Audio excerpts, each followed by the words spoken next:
My purpose in life is to leave my dent in the universe in absolutely everything I do, as well as to inspire and help others do the same. For someone to leave their dent in my life is a privilege. For me to leave my dent in someone else's life is an honor. But to inspire and help others leave their own dent in the universe is an indescribable feeling. I plan on doing this through this podcast by celebrating my guests and inspiring my listeners, all while leaving my own dent in the universe and helping others do the same. My name is Fer Andrade, and this is Denting.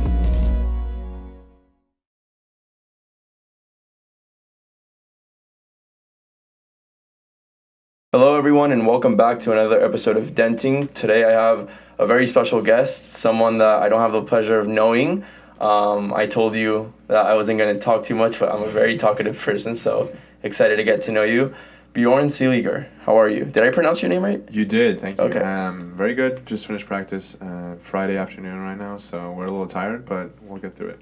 Good. For those that may not know you, do you want to introduce yourself? Sure, so my name is Bjorn, I'm on the men's swim team here at Berkeley, and it's my second year sophomore, and I'm pre-Haas.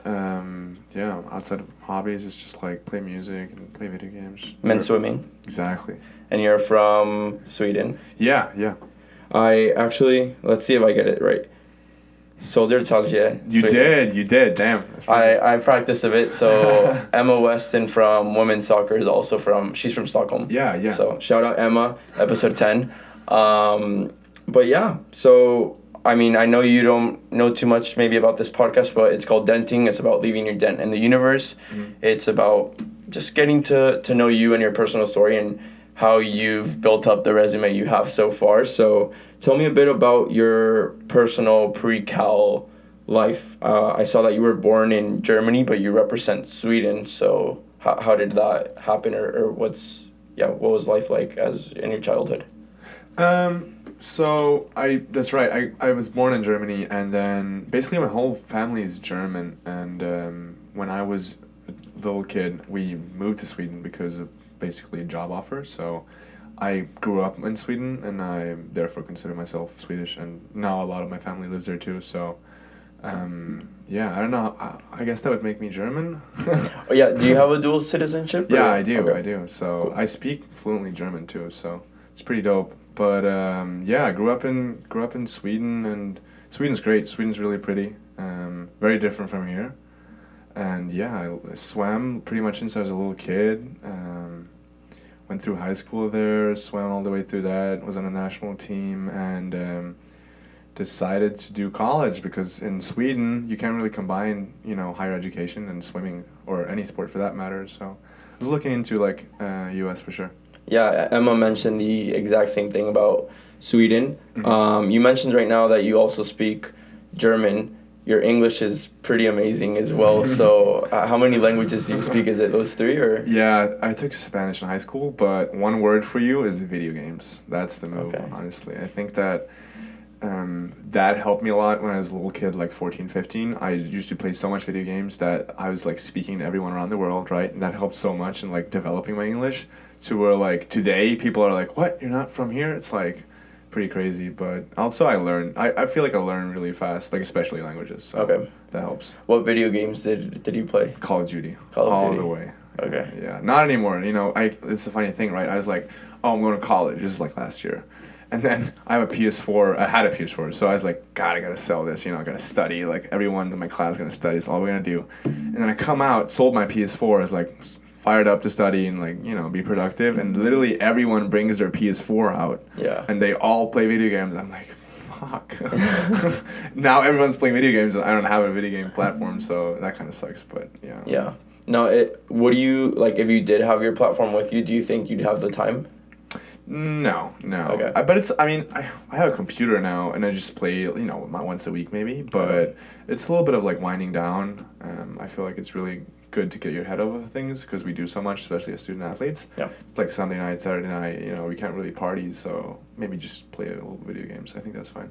Yeah. How's the team discipline right now that you mentioned? No partying, or how does that work into your aspect of life in college? I think, especially at Cal, depends on what team you're on. Exactly. Yeah, it's very different depending on what team you're on. But I think our team is really good with it. We have our main season in the spring. So fall, like during the summer, it's like, you can party a little bit, that's fine. We don't really train together. It's more like on your own. And then once you come into fall, it's like maybe September, you kind of phase out, right? So you have a couple of parties, you see each other again, but then you kind of phase out towards like November. So yeah, I think right around now we have like some competitions coming up, so we're pretty much just swimming, right? And then I think New Year's is when our actual dry season starts. For those that don't know what that is, it's basically a period where it's like no alcohol, no nothing, right? So, which is really good because that's like a team rule. That's what we uphold. So from I think January 1st to like the end of NCs, which is NCA in March, we don't do anything. So that's really good for us.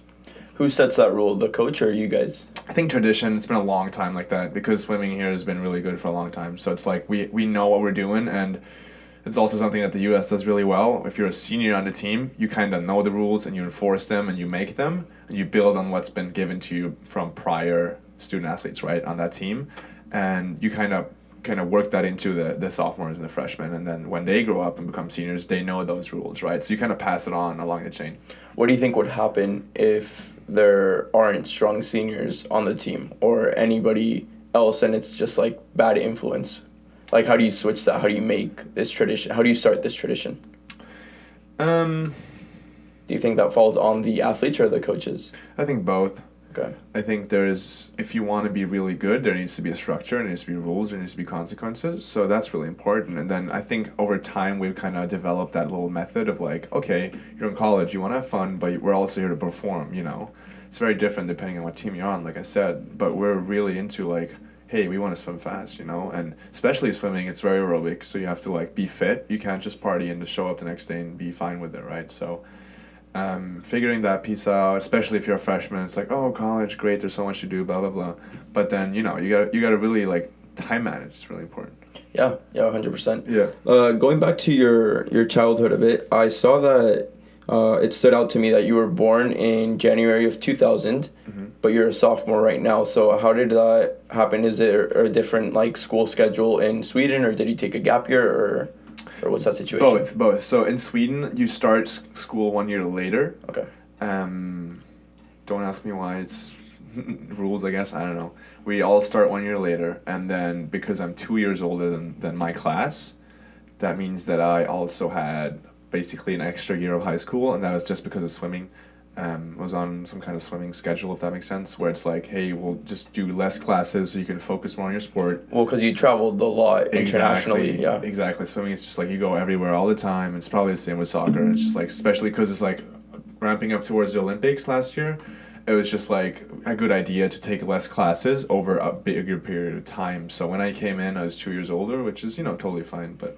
There's nothing wrong with it at all. It was just something that stood out to me. Yeah, I think it's good too. You're more mature when you're like 20 than you're 18, and that helps a lot, especially during COVID. That helps. Yeah, I mean, COVID and the maturity, like you said, like you seem really mature. I'm thinking about I'm a junior, but I was born in 2001, and I'm thinking about sophomores on my team, and they don't have your confidence, they don't have your maturity, and I've known you for 10 minutes. Yeah. It was just that first impression.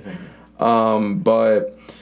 Well, you talked about swimming and how you got into it. I saw that you also played soccer or football for, it said 4 years. Exactly. So when did you play soccer, or was there any point where you had to decide between the two sports? Yeah. First, a question now. Go for it.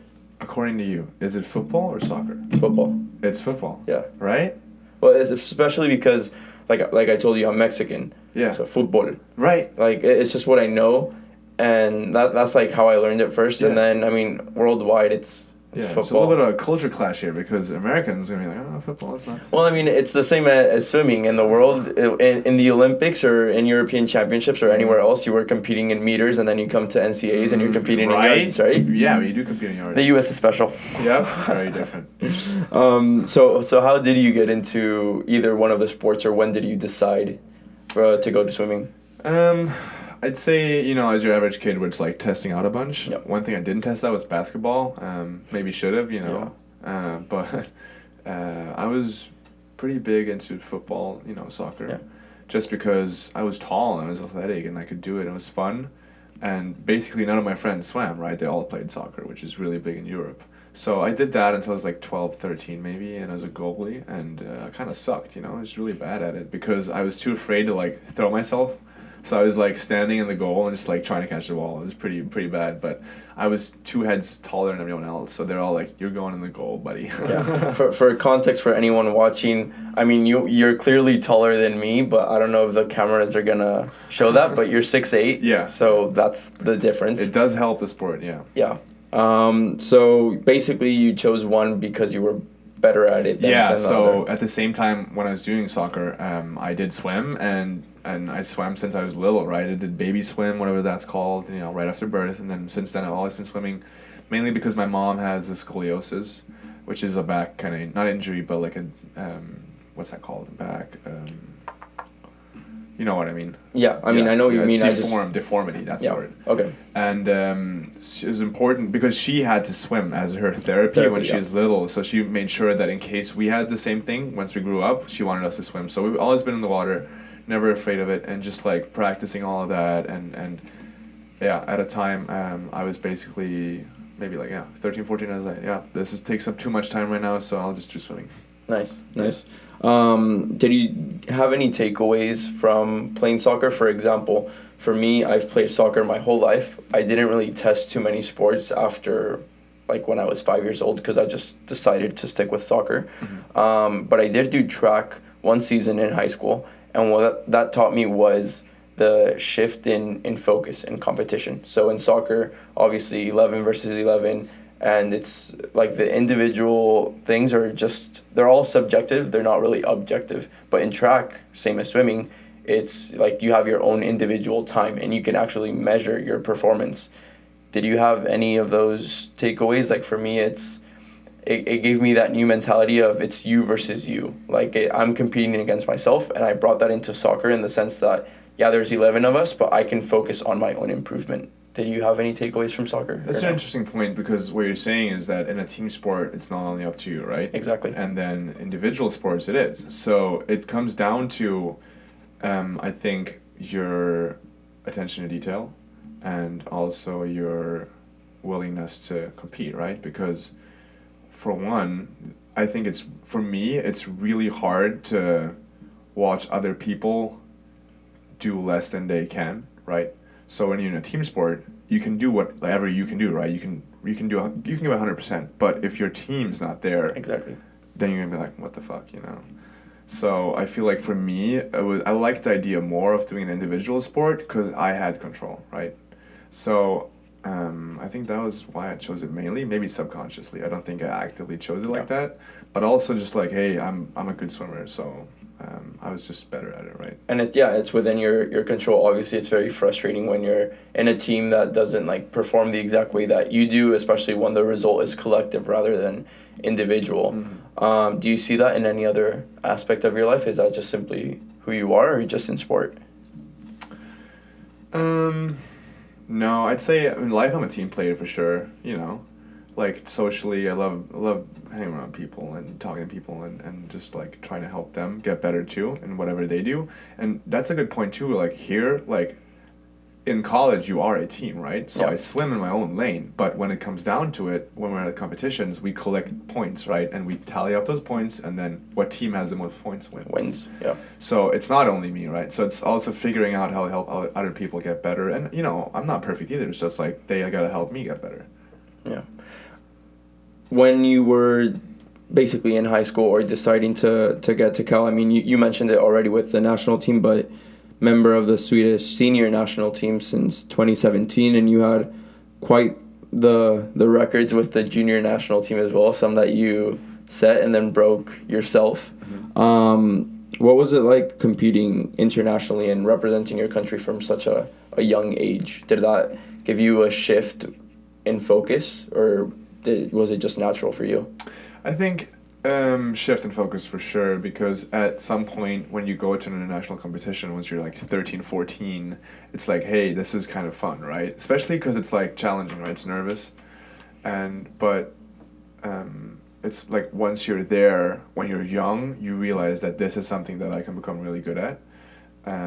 So that's something, for example, that the US people don't really have, right? A lot of the people that are really good, they never get to go to any competitions because there's just like none here, you know, at that, like, and swimming is what I mean, right? So there's maybe junior worlds, and that's, I think, it. There's like Pan Pacs, maybe junior Pan Pacs. That's it for them once they're younger. But for us in Europe, there's a bunch of competitions. You go like twice, 3 times every season, so like 6 times a year maybe, to like, you know, Russia, Israel, everywhere. You know, it's great because first of all, it's team bonding. The people you go with are like your best friends for life.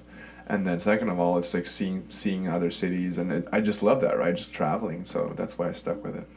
Yeah. I mean, I see that from the travel like point of view and also from the team point of view, because I mean, I feel like traveling sometimes in Europe is like traveling within the US, in the sense that every state is so different and it's such a big country that Right? it feels the same. So for us, it was like Florida or Dallas is like big soccer tournaments, and yeah, I mean, I had those experiences as well, and it gives you such a team bonding experience that's different.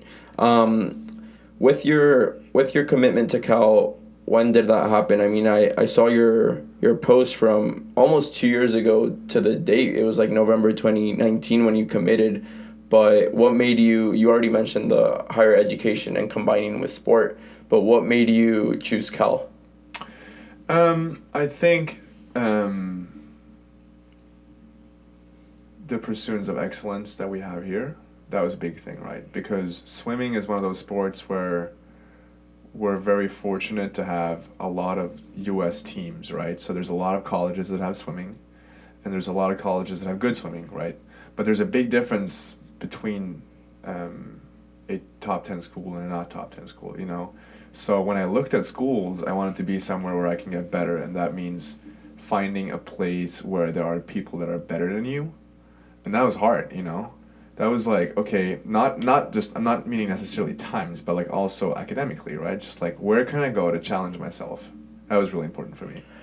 Well, you seem like someone that's pretty avid in learning just from the comments you've made, whether it be with the languages or other things, and what you just commented on. How important was school for you this whole time? How were you as a student? Were you mostly individually focused, especially since you were traveling so much? Or how was your academic life before Cal? Before Cal? Yeah, before Cal. It was pretty consistent. I think a lot of my teachers understood and they helped me. I'd say that I think the idea of learning is more fun than learning, right? I think learning is great, but it's really hard for me to sit down and actually like do stuff. So I have to force myself way more than like, you know, if someone asked me like, would you rather jump in the pool and do 2 hours of hard swimming or 2 hours of studying, I'd choose the swimming, right? So it's like, figuring that out was a big piece in high school, right? Just like learning how to sit down and study, because I understood that when it came to swimming, I really enjoy it, right? So I was like, really want to do this and like, you know, be social. I really like to do this. But then studying, the only thing that got me better was actually sitting down and like rewriting and, you know, annotating and blah, blah, blah. And that was like super hard for me. What motivated you to be able to do that if you didn't like it as much, obviously, as swimming?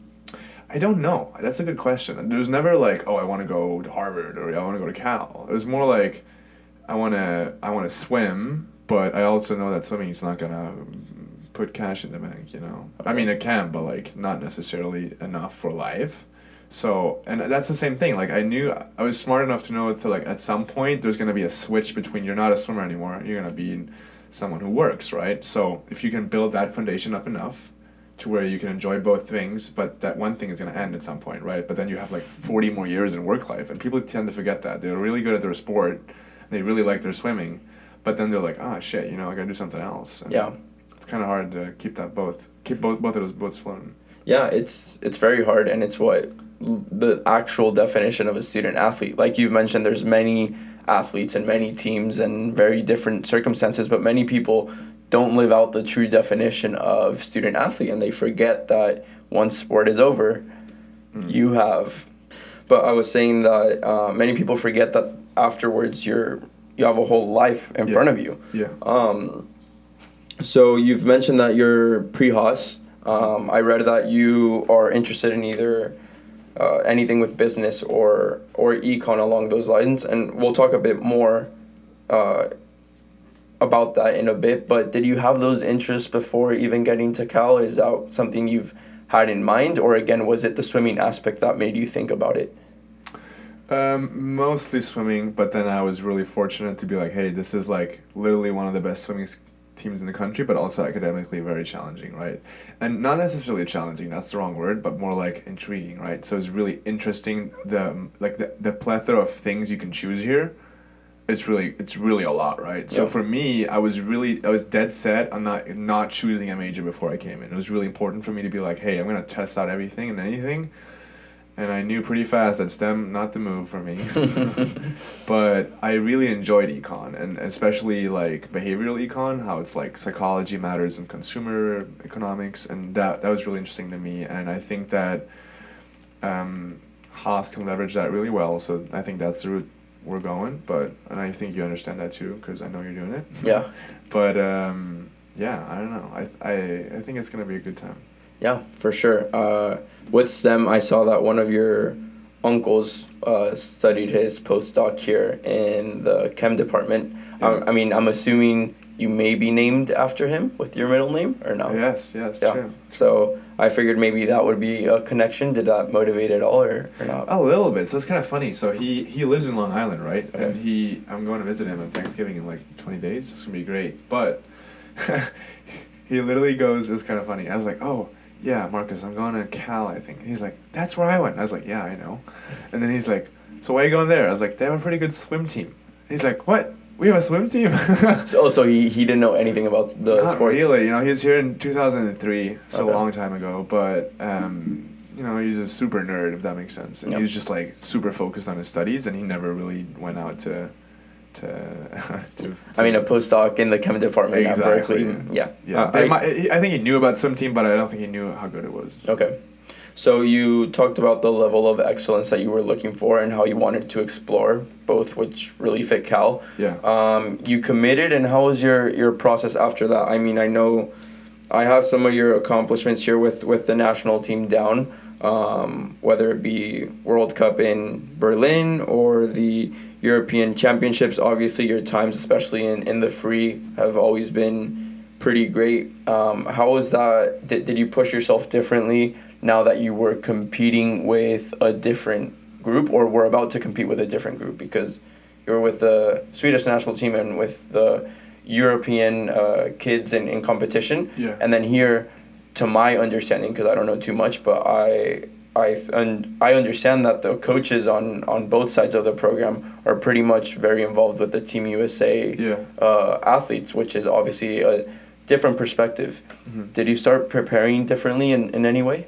So I thought about that. I was like maybe 5 months out, because I committed, I think, in November. So it's a year out. But then like 5 months out, like in the spring, I was like, maybe I should like plan or like try and like figure stuff out so I'm not so overwhelmed when moving, because for a lot of international, this is a big move, right?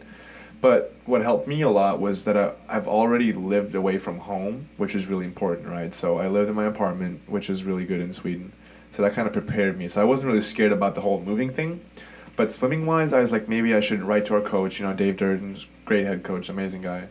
And I was gonna ask him like, hey, can you send over some of our like workouts? Because I have pretty bad hearing, and I was scared that when I came in, that I wouldn't be able to like understand what we were doing, right? And I have to be like, what are we doing?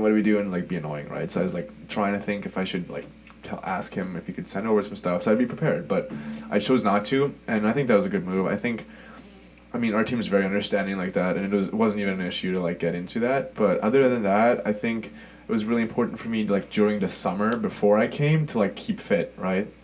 Because our Olympics got, I want to say, when did we know they got moved?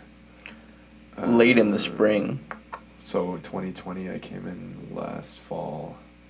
Yeah, so I knew before. That makes sense, right? I mean, yeah, so you came in fall 2020 into Cal, and before that, yeah, they were already postponed. Yeah, so I guess I knew. So I was like, okay, there's no Olympics, which we trained for, like to qualify for. So I think it was like a lot of people took time off. That's what I'm trying to say. You know? And I was like, I really shouldn't. So like, I want to be fit when I come in. I don't want to be this sack of potatoes, trying to swim my entire fall. So that was really important. That's what I did too. Like I kept fit, which is really good. And in Sweden, to my understanding, some things were kept open in contrast, especially to California. Yes. So that was a huge advantage to you. Did you follow your daily routine as normal during the pandemic? It was totally normal. That's insane. Sweden was like literally the only country that didn't shut down, like at all. We didn't even have mask mandates, like nothing. So we were like on Twitter and Instagram looking through the world that was, going down the shit drain, and we were just like chilling. We were like, oh, this is normal for us. And it's really interesting because if you look back at it now, we had a higher death rate for sure. Was it exceptionally higher? No. But we're also a very, very healthy population, like in context, so that matters, right? But I don't know. I think that, we had a great time. We had everything open. We had everything normal. It's like Australia in the beginning, but they had their country locked down, if that makes sense. Yeah. No one came in. But yeah, it was just a weird time, So I swam through all summer and just like hung out in Stockholm and lived there and just prepared for Cal. And then I came out here and it's just this like, it's just crazy, right? So different, yeah. Yeah, very different. So you mentioned you lived in your own apartment, so you didn't live with your family? Not for the last year before I came out. Was that on purpose to like prepare for Cal or to focus on the Olympics or just for personal reasons? Personal and Olympics for sure, because it's just closer, right? So at my club team, so I lived like 35 minutes outside of Stockholm. Yeah. And that was like 35 minutes, no traffic, but usually every morning is like at least an hour, right? So I decided like, hey, I'm not going to drive an hour there and back to swim because my club team was really close to my home, but the national center where I wanted to train was really far, in Stockholm. So I decided to just move out there basically and just swim and be way closer to the pool, which is good, very good. Nice. So obviously that played a huge advantage for you during your living situation. Once you got to Cal, were you guys training and all of that during the fall? Or? Yeah, we were normal. Okay. We were, semi-normal. We were one person per lane, but we got to train 9 sessions a week, so that was like normal schedule. We did not get to use the locker room, so no showers, which sucks, right? Because we're in the water at like 6, and it's pretty hard to get in the water at 6 and then get out, and it's like winter, and you're freezing and you can't shower. How was that different to what you were used to in terms of routine and practice schedules? Were you used to getting in the pool at 6 a.m.? Yeah, very similar. Okay. Very similar amount of sessions, just different kind of stuff. Okay.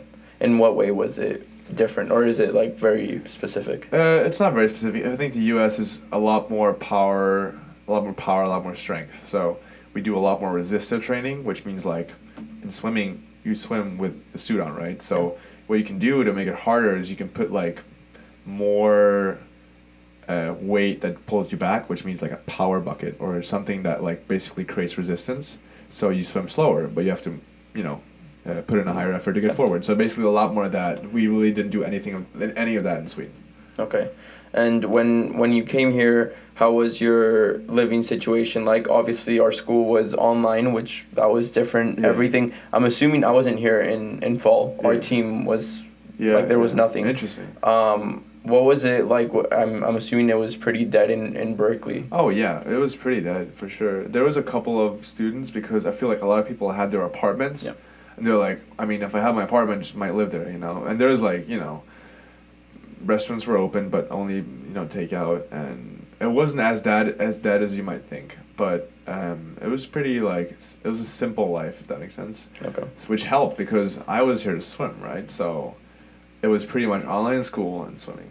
And that was it. And it kept you focused? Yeah, very focused. Were you living in dorms or in an apartment? Apartment. Okay, and with other teammates by yourself? Swimmers. Okay. Yeah, we usually just, it's also good that pretty much every freshman stays with a freshman, and then you kind of move out of that, dorms or not dorms, and figure out a house, and usually we just stay with each other. Like you guys do. So even freshmen don't, like, you'll get an apartment as a freshman, that's normal? Not normal. I think that was just us because of COVID. We decided that if we're living in Blackwell, it's going to get shut down for sure. And it did, right? So there was like parties and stuff and they shut down. So they're like, hey, everyone move out. You're going home. And we didn't want that, so we moved into apartments. Okay. Yeah, makes sense. You came in or before I even get into this, were there any cultural shifts that, I'm assuming you were aware of them, but for example, with the yards and meters sort of thing, did that affect you in terms of certain timings that you have? Like, I'm assuming that since it's always going to be 50 meters, 100 meters, 200 meters, you know when to turn, you know where the wall is, things like that. In the change with yards, did that affect your swimming at first? Yes. Okay. For sure. It was, I think over the span of my freshman year, I dropped like maybe 4 seconds in my 100, which is a lot. Yeah. That's a lot. Because the first time I swam, I didn't know what I was doing. I was just spinning and then, there's a wall, and, it's just terrible. Because you're right, you have this timing, you have this internalized timing, which is in your, really, you just know what you're doing, right? Yeah. But then it kind of gets screwed up because I think 25 yards is like 22.9 meters, and I was used to 25 meters. And this is all a bunch of like details and stuff. Doesn't really matter. It's just like I'm not used to it. So it took me like forever to figure that out, but I got there. So we're chilling. Is it normal? I went to see your guys' meet against Virginia. Dope. And it's the first college meet I've ever been to because one last year we weren't able to, and my freshman year, it was pretty much getting shut down. So I had never seen that. I thought that the entire lanes were used instead of using that block that you guys had in the middle. Is that something that's normal? Or so I guess when you build a pool, it makes sense to build a 50-meter pool. Yeah. But then there's something called a bulkhead, which is basically just a frame which you can move, right? So you move one end of the pool to make a 25-yard pool or a 25-meter pool, if that makes sense. Yeah. So we can set it up however you want, basically. But in competition, though, is that normal? Like, I know in college it might be, but for you, was it normal before? No. I actually don't know. It depends on what pool you're at, A lot of pools are basically just 25-yard pools, and that's what you got. Okay. But it makes more sense if you're in a college to build both, because we train for NCAA, but also for international competitions, there's no yards, it's only meters. Yeah. And then you have the 50 meters, so you kind of have to have both, basically. Okay. Yeah, makes sense. Your freshman season now, you were pretty much one of the fastest sprinters at the collegiate level here. And you have a better resume in 1 year than most student athletes will have in their careers. For those that may not know, 6-time All-American, 4-time Pac-12 champion. I don't know if the team one is included. If that's 5-time. I think 4-time total. Okay, 4-time. 2-time NCAA champion. A few pool records at your guys' school. Speaker. How was that experience for you? I'm not sure if that's normal. I know your team is pretty amazing, but that seems exceptional to me. Yeah. So one thing that was important to me, that when I came in, I wanted to matter. Okay. A lot of people in general, especially internationals, come in and they have to adjust a lot. It takes them a lot of time to figure it out, if that makes sense. Yeah. So when you look at statistics, a lot of swimmers that come in from say Sweden or whatever, it takes them 2 or 3 years to figure their schedule out, and they're not going to swim well until then because they're stressed out, right? Or whatever it is. It's a big difference, big change. You're moving across the world, fine, right? But it's really important for me to minimize that. I really wanted to take those 4 years that I have here and make as much out of them as possible, right? So the thing that moving away from home before, and that was all not planned, but it was definitely helping, right? Because when I came here, I was like, I'm pretty much used to this, right? I know how to swim, I know how to study, kinda. Online kind of sucks, but I can do it, right? So it wasn't harder than that. It was just figuring my social schedule out, and of course I was meeting new people and all that stuff. It was great, but just staying on track, So that was important for me, and I knew I was I could be fast enough if I get the timings right to where I would be able to score and matter. Yeah. Which is important because we have a good team, and we're I don't know if you know this, but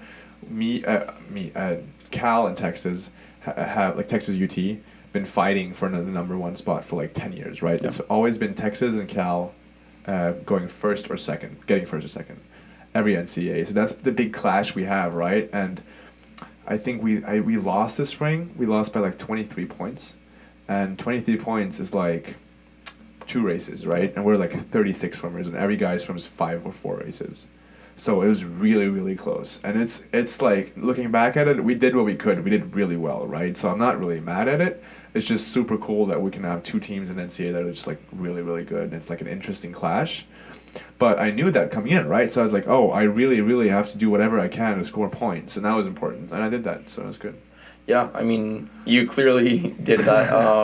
I didn't know that about the rivalry with Texas, but that's awesome, especially because, well, everything there is to it. I mean, the public schools, the states, the differences, there's all sorts of things. So you know? different. Yeah, Different. it's literally the opposites. So that's awesome. Definitely something I'll be looking forward to. Awesome.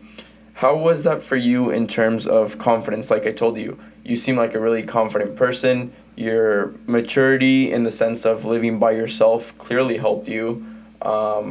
Was that how you just came into this because you knew that you wanted to make things matter from the beginning, or did it take you time to adjust at any point? Oh, it took me time for sure. Even though I was prepared, I got stomped to the ground, I can tell you that. Okay. It's not I didn't come in like, "Oh, I'm really good at swimming." Not at all.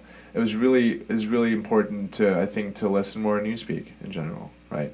So I didn't want to come in and be like, "Oh, I'm really good at swimming," blah blah blah. That was not the thing. What was cool though is I came in, and what I was talking about earlier is how it's important to figure out people that are better than you. Everyone was better than me. Like, I'm not kidding. In Sweden, I'm really good. I came here. I'll give you a story, right? First week, I'm like, a little bit jet lagged, but I'm pretty much there. I'm like ready to go.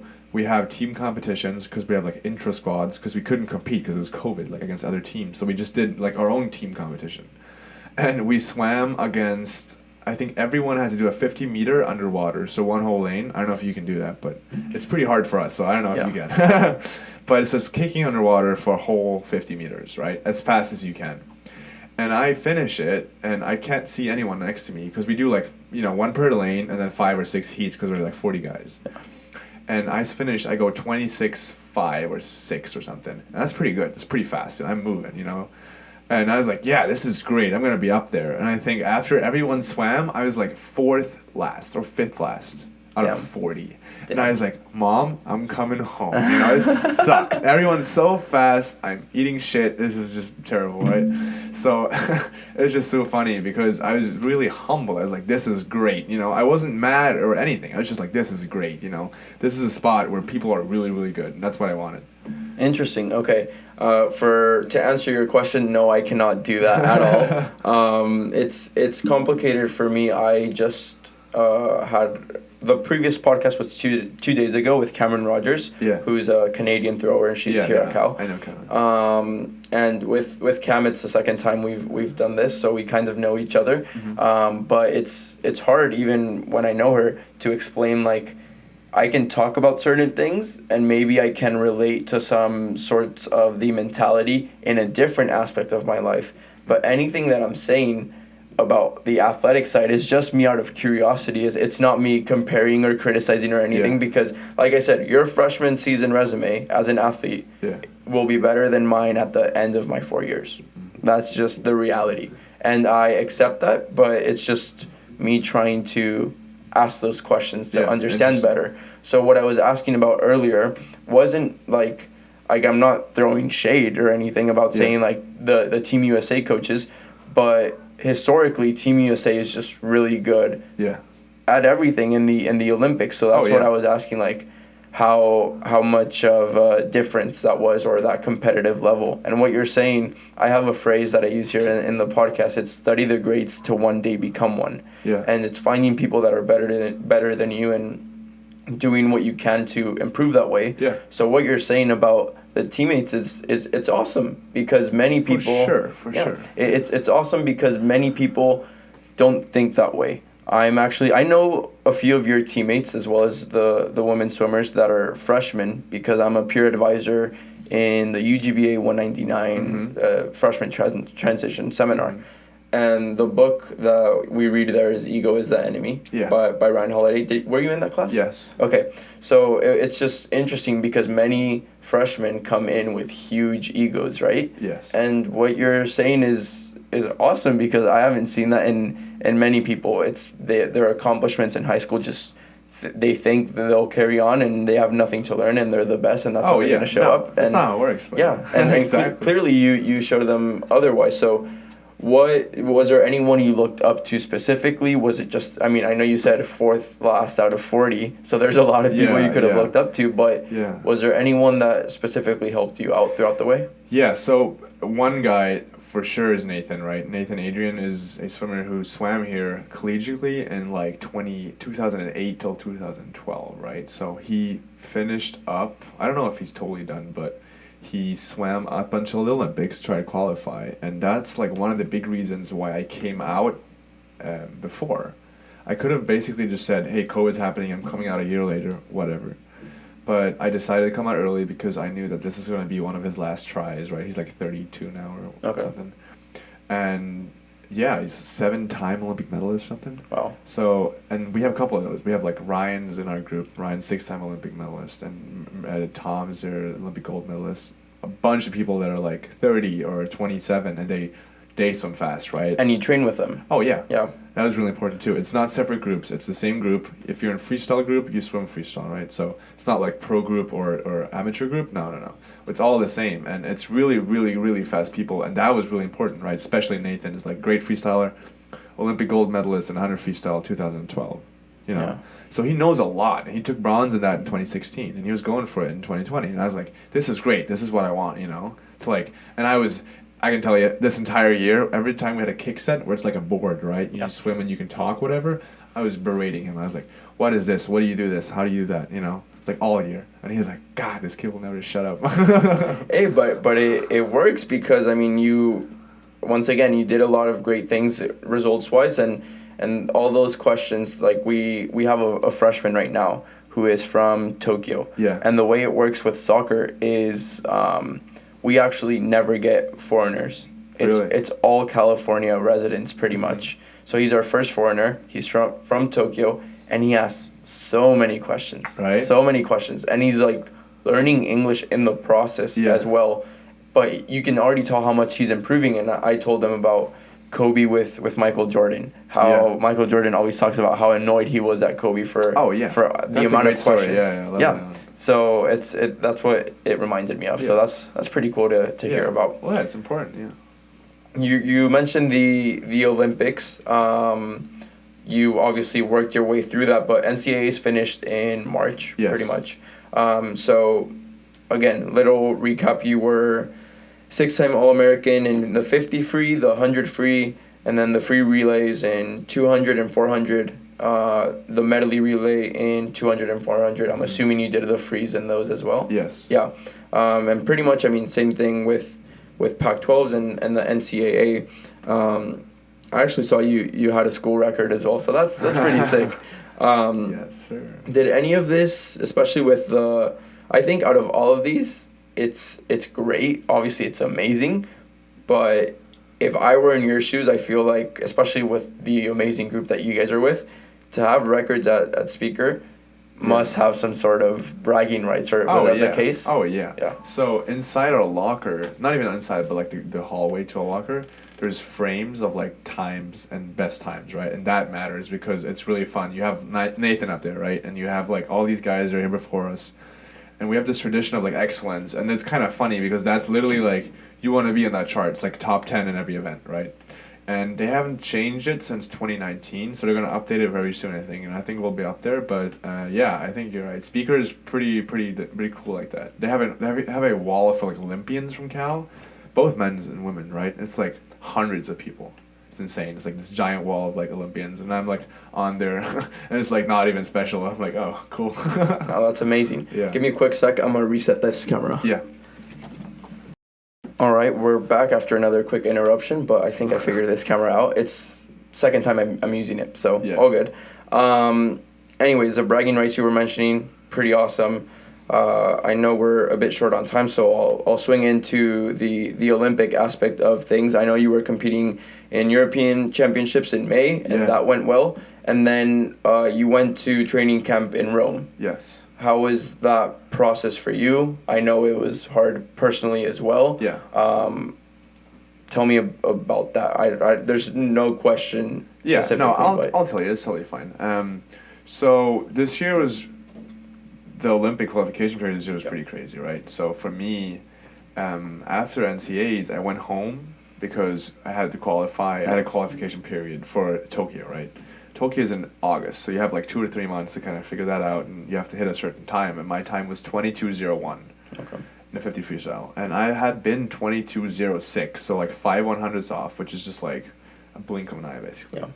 And basically, what happened in May and I want to say April, May, yeah, I went home and I swam like a ton of different competitions, and I was like 22.04, 22.010. It was just like 7 or 8 times. I was like less than a tenth from the qualification. I was like, how is this happening? Like literally, it was so close all the time. And this is a little out of context, but basically during the whole of COVID, my dad was battling cancer, and pancreatic cancer.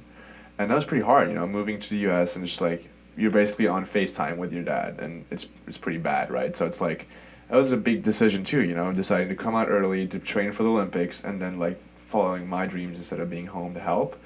So that was a big like trade-off, right? And it was really important for me. That was the whole reason why I also like focused, because I was like, I'm not gonna go to the US and just waste my time. There's no way. So when I got back home and I swam all those competitions that didn't make it, I was like, this is not great. So I was kind of upset. In that time, like May, you have your finals, and it's doing it in the middle of the night. 16B final, middle of the night, not great. Not fun at all. Yeah, that's calculus for those that don't know. Yeah, I don't know. I'm not that good at calc, but like 16B is pretty hard here. Yeah. But it was rough, just at that time. And then basically in June, we had our last competition to qualify. This is in Rome.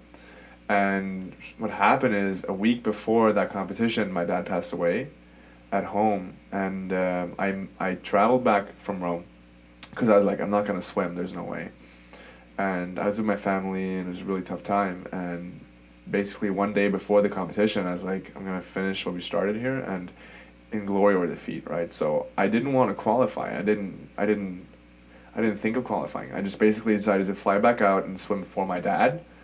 Because that's what he would have wanted, I feel like. And I did, and I ended up qualifying in Rome. Yeah, I mean, I saw that story through articles and as well as through your posts, and I mean, I'm very sorry to hear that. Thank you.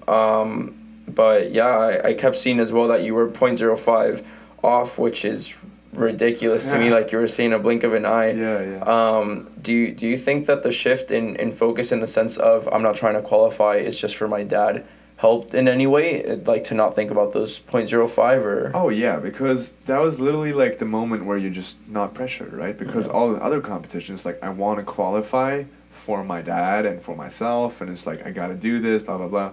But at that point, it's just like in Rome, it's just like, nothing. It was just like, I'm just gonna swim, and I did, and I hadn't practiced for a week either. Like I hadn't touched the water. Yeah, which is crazy, Yes. that you went a week just like that. But I've heard from swimmers that it's you take a day off and it takes 2 days to get back into it. Yeah, it's pretty weird, but I guess your body's more used to it than you think. And yeah, I mean, all of that with 8 days or 7 days off, and then that 0.05 that you were chasing, it's crazy that you got past it. Obviously, I mean, it was a very difficult situation, and the inspiration that you must have felt was, I mean, it must have been just different and very unique, especially the result showed it afterwards. Yeah. Do you think there's any way that you could get yourself into the mindset of letting go the same way that you did and not feeling that pressure today? I don't think so. Okay. Yeah. It's just that special, unique moment. It's very special, unique. It's very hard to like. I learned from it. I'm getting better at it, but it's also like it's very few times where you're in a situation that's like.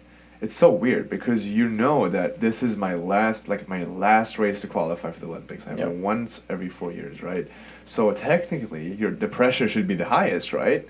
But in that moment, with everything that had happened, I was just like, I'm just gonna swim.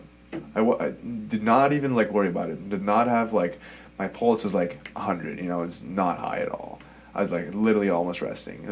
It's usually in Europeans. I was like 200. I was like. Oh, I'm stressing out, I'm gonna swim so fast, blah, blah. But then in Rome, I was literally like, me, I'm just swimming. And it worked, So I can take away from that, but the circumstances is way different, right? So I think it's important to, like, also trust yourself and be like, hey, I got this, and, like, just relax, your body knows what to do.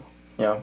I mean, I've only experienced, like, one very close loss in my life, and I feel like it also takes away, like, it shows you how much certain values are worth, in the sense that this personal situation just happened. Everything else is kind of meaningless, Yeah. or it's only meaningful up until the point that we allow it to be. Yeah. For example, for you, it must have been, like you said, Rome, meh. Like, you could think about it like it's just a race. Yeah. Like, you're hopping in a pool and you're racing. Yes. And that's it. And I kind of understand, like, how a personal situation like that can allow you to see things like that. And I think that when I experienced it, what I tried to take away from it was, like, realize that there's a greater value to life, and there's very meaningful moments such as those that shouldn't belittle everything else, but they should make you realize, like, hey, you shouldn't be pressured about the 16B test Yeah. or about this race or things like that. Even though we give them so much value, Yeah. it's like, hey, a little pressure. I agree. off. I agree. So, Especially sports. Like, it's just sports, right? yeah. And it's supposed to be fun, and that's really important too. Like, especially here, it's like we are students first, and I think we put a lot of time in athletics, but enjoy it, right? Just like have fun with it. Yeah. Yeah, 100%. To start closing off, I have a few questions about the Olympics, obviously, because that's For sure. a huge thing. You went past those personal obstacles. You went to Tokyo. How was that experience for you as a swimmer, as a competitor? It was awesome. So what I was afraid about was that everything would catch up to me, right? And it did a little bit, to where like I was on a plane towards, like I was on a plane going towards Japan, like 3 weeks after my dad passed, right? So 2 weeks after I made the team, I was like on a plane. Yeah. So I was scared that it was gonna be too much at once, just like having the height of your life and the low of your life, you know. I saw that there's one of the quotes, somebody quoted you saying, like, there was no time to breathe or even stop. It was just go, go, go. Exactly. So I was scared that that's gonna be too much, you know, to where it's like it's gonna blow past me. I'm not even gonna notice it, but it didn't. I was really, really happy with that. I went there and I enjoyed every second of it, you know. Yeah. I didn't necessarily like sit there and like, oh, my life sucks so much. I was at the Olympics. I was like, let's enjoy this, you know. It's not gonna, you know, like, it sounds weird, like it's not gonna bring my dad back, but like, I'm gonna enjoy this. I made it here. Good job, Bjorn. You know, Yeah. and that's also really important. Like, I was really proud of myself. You know, so I was there and I was like, this is good. You know, swim fast, and I didn't swim as fast as I wanted to. Big part of that was that, like I said, it affected me a little bit. You know, it's just like it was a lot, and it's just like you're tired, right? So you do all this spring and the whole fall, and you qualify, and you go from race to race to race to qualify, to go. So there wasn't really a break, which was like, could have been done better if I would have qualified earlier, for sure. Okay. But yeah, I had a great time. It was awesome. Tokyo is amazing. Yeah. One of the other, like I had mentioned, some of the things I won't experience. So it could come off as a very ignorant question, but it's just my curiosity. You go from a spring season of winning so much, and the Olympic result isn't like at that level. Yes. What takeaway do you have from that? So biggest takeaway is that in college you compete against people that are your age, right? Yeah. Or like kind of your age, which is really a big difference, because if you look at the events that I swim internationally, like 50 freestyle, the people that medaled were like 26, 32, and 30. And you're 21. Yeah. So I didn't go in, I was like, because those guys are like my height, but they're like 50 pounds more muscle than me, right? It's insane. Like, if you look at Caleb or whatever, like any one of those, they're strong, and they're usually very old in swimming terms. Yeah. So I didn't go in, I was like, I'm going to win this. I was like, enjoy the ride, you know? Basically, in Sweden, once you make your first Olympic team, it's called Se och lära, which means basically watch and learn. Okay. Which is good. It was a good phrase. They basically send you, they're like, no pressure, watch and learn. Swim your race, we don't expect anything. Which is good. I basically went and I did that, right? Enjoyed the food in the dining hall. I met a lot of people. I met Yao Ming, you know, it was pretty cool. But yeah, it was just awesome being there, for sure. Yeah, I mean, I'm assuming it must have been an incredible experience. Like I said, these are the things that I can only experience through the people I talk to, so it's pretty awesome to see that. Finishing up that season, and you're clearly now getting into this new one. What's your mentality going forward? Are you the champ, or do you still think there's something to prove, especially like as the Olympics just finished? What's your mentality? Student always. There you go. There we go. No, but so what's happening is, it's really interesting, right? There's something called post-Olympic, like, what do they even call it? I don't even know. It's like, you just, not even depression, but it's like post-Olympics, if you've been, not even if you medal, it's like you've been, and you're like, okay, I've been at the Olympics, what do I do now, right? And that happened to me a little bit. Yeah, there's actually something I've been thinking about a lot is the identity of, well, you guys after the Olympics, because obviously there's the trend of getting the tattoo with the 5 rings and having this in your bio, your Swedish swimmer or Swedish Olympian swimmer, or everybody knows you because of that. Exactly. But like you said, you're 21 and you probably have so many more years to live, and that's not going to be it forever. So how is that post-Olympic experience? Because it's like, what's next? Well, you're right. So one of the things is just figuring out what my goals are, both swimming and academically, right? So like you're saying, there's more to life than swimming. So academically, I was like getting on par and working through all of that, really important. And swimming was just like, I haven't made my mind up yet. You know, it's been like 3 months, 4 months. I still haven't made my mind up. Like, what do I want, right? I'm still going to swim, but I'm just not sure what my goals are. And that was like, before the Olympics, I was like, I'm going to the Olympics. That was pretty straightforward. But now it's like trying to figure out what my goals are. It takes some time, and I'll get into it. But also just enjoy it. I mean, enjoy it more now for sure. Okay. Right. So before the Olympics, it's like you have a diet, and you have this and this, and you have to be in bed by 9. But now you've been to the Olympics, right? It's just like you can have a burger, or you can stay up until like 10:30. Not that that's late, but I enjoy it more for sure. And then slowly I'll get back into like my routines and like do it really strictly, but like don't stress it either, right? Because we live like as swimmers, especially Cal, we live in 4-year cycles. Yeah, for sure. Yeah, I 100% see that in you.